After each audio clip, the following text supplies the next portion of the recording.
with us. We are going to start with some questions first on the room, but before of that, congratulations for your victory.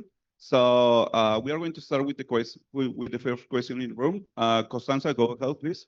Okay. Hi guys, I am Belén from Actress. My question is for Keiko. The game was extremely tight. What do you think was the hit, a moment that allowed NRG to finally secure the win? I think the last round we there's a lot of advantage situations that we kind of trolled in the like OT because of the pressure and the stress, and it was getting super intense. And the last round, Scu was like he was like microing everything. Everyone walked together and we're doing this, and everyone listened, and it was like that's how we secured the last round. It was like intense game. That's why.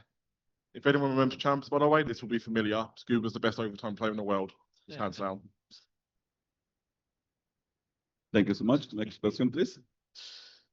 Hello, Matias from Us Chile. I want to ask you, Ethan, how do you go from not maybe having your best game in the third map to turning around and dominate it and having that amazing win? I just kind of started doing whatever I wanted to. I'm not gonna lie. Whatever came to my mind first usually is correct, so I just decided to follow that. And kind of like Strong said, everybody else was communicating very well, so I was able to really focus on my own game, and that helped a lot. Thanks. Next question, please. Hello, I'm Deb. First of all, congratulations.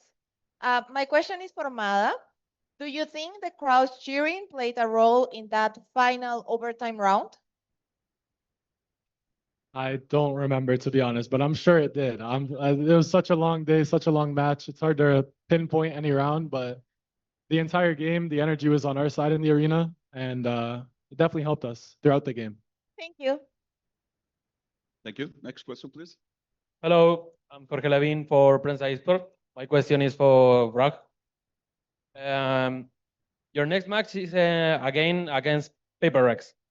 Your previous match against them was very close.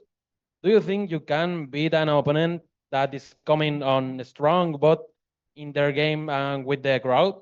Do you have a message for them? Have a message? I don't know if I have a message, but I think it's gonna be a really good game. Honestly, I think we're like at the same skill level. I think it's whoever just plays better on the day. So we're gonna have to see it. Thank you. Yeah. Thank you. Next question, please. Hey guys, how are you? I'm Danny from Comic Geek.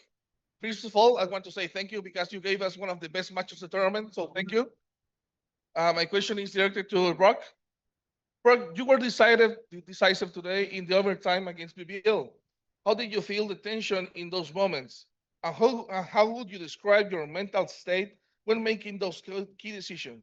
Is your kind of composure something that you specifically train for? I think we were in control for most of the rounds, except for like the 2v4, obviously. But I think for the most part, we were just in control of everything in the round. So it was pretty much just on our team. And I had all the info we needed. So yeah. Thanks. Next question, please. Hi, I'm Habo from Stanford Radio TV. Nice to meet you. The question is for Scuba. Scuba first. The energy was much stronger today in terms of support. Do you feel that as your audience, the support from the Chilean audience is growing even more? 100%. The audience helped a lot today. The crowd was like insane. It's the best crowd experience I've had so far as a player. And yeah, they really helped us a lot in like energy wise. We've been really working on that ever since Sam left, and they've been helping us so much. Thanks so much. Next question, please. Hello guys, Carlos here. Thanks for the congratulations for the match. Okay, BBL took you to the absolute edge today in a heart-stopping series like this. What is the exact detail that keeps you that energy system alive? Did a question for? The question is for Ethan. Oh, for me. Sorry. No, it's okay. Yeah, I mean, I told them, I think around halftime on Split, I told them we're finally playing the game. Coming from Abyss, we were in a very small shell. We weren't playing like we usually do. And as soon as I started seeing everyone start playing with confidence, it was very exciting to see. And a couple close rounds also helped, but it was really good from everybody. Thanks. Thank you. Next question, please. Hello, guys. My name is Rowley. I work for Fusion Esports. Congratulations for the win. My question is for Broke. Broke, I hate the Odin, but you are expert with him.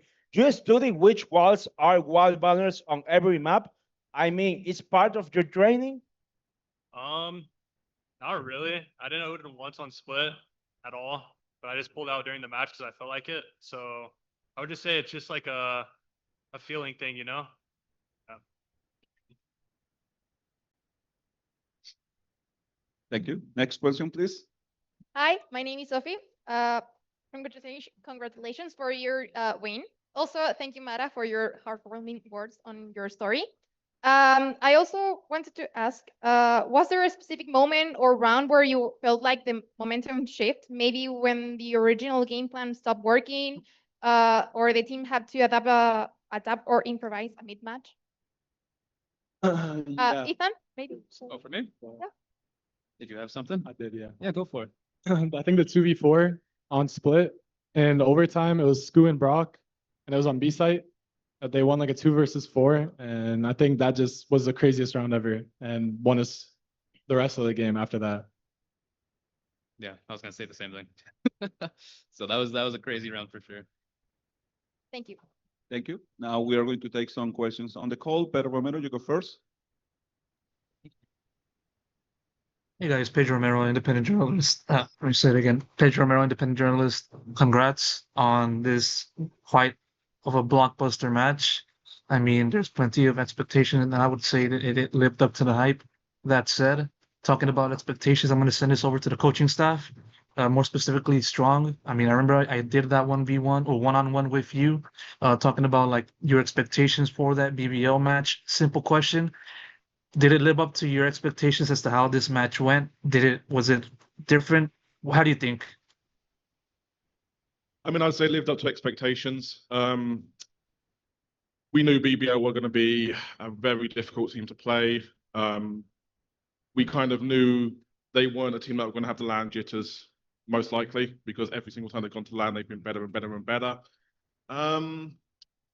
Yeah, I mean, I think they lived up to our expectations, probably more so. I mean, Rose has an amazing series. I think people have been kind of poo-pooing him a little bit, but I think he's the best IGL in Europe right now. He did an amazing job against us. Lapis Rocker is also amazing.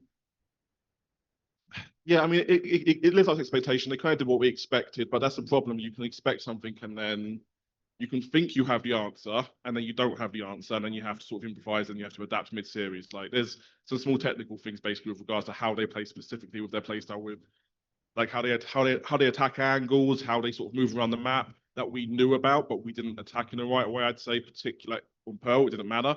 On Abyss, it kind of stung us, and it took us a while to get used to on Split. But yeah, I'd say it lived up to. I'd say this BBL team lived up to pretty much everything I expected them and probably a little bit more. So I'm just happy we managed to get the win on the day. Can I ask a quick follow-up? Yeah. Yes. To the coaching staff again, like the broadcast captured you guys as going buck wild in those critical rounds in overtime.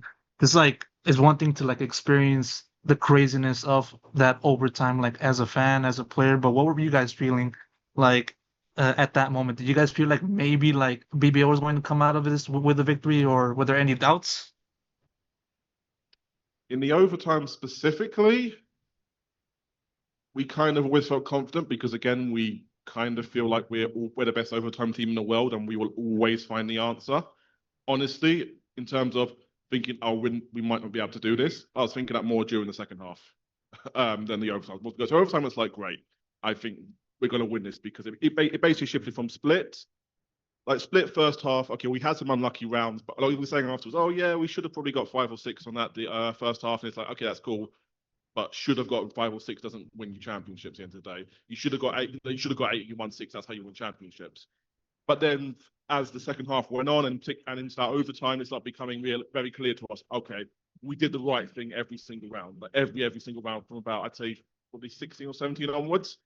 And at that point, it's like, well, okay, now you've made your own luck, and now you're confident. And once you get to the overtime situation, you're very confident. Okay, we're going to close this out. We are going to find a way to win this. And that never really wavered in overtime, I'd say.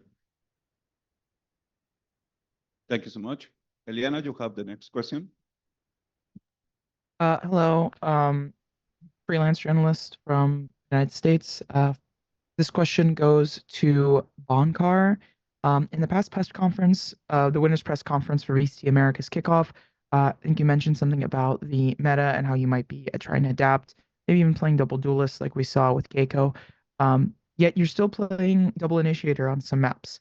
Do you think this is something that only you guys can do, NRG, or do you think other teams will start to play similar comps to counter the double duelist meta that we are seeing at this event?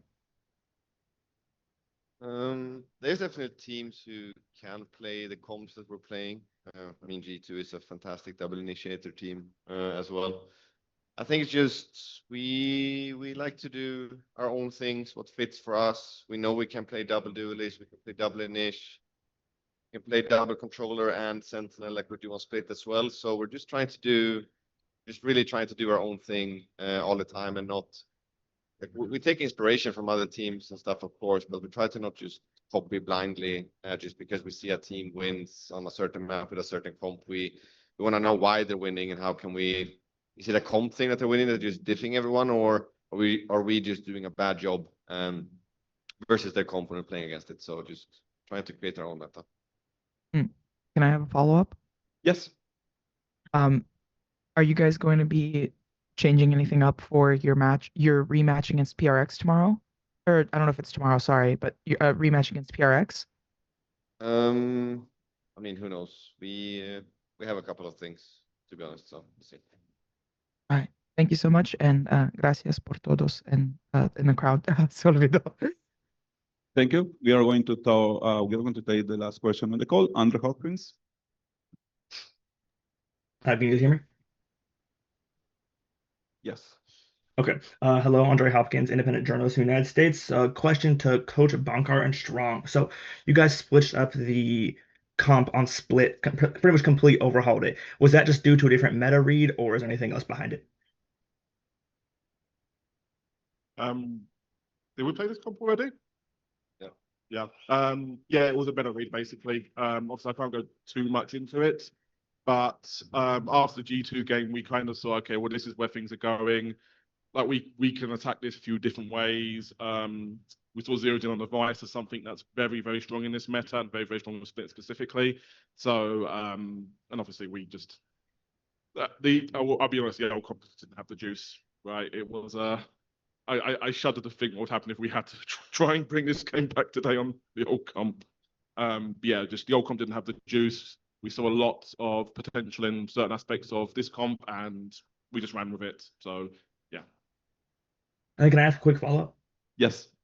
Also to the coaching staff, how did it feel from the coaching booth just watching The Rock run it down on Neon every time with the shotgun? What was it like in the coaching booth during those rounds? I think the word is torturous. That's a good word for it, I think. I mean, the meta is the meta and the game is the game, right? I mean, we've always been really good at abusing the judge, abusing the Odin, abusing scope weapons, all of this sort of stuff, right? So we can't be mad when other teams are doing the same to us. But yeah, it's pretty cringe. It's pretty cringe, yeah.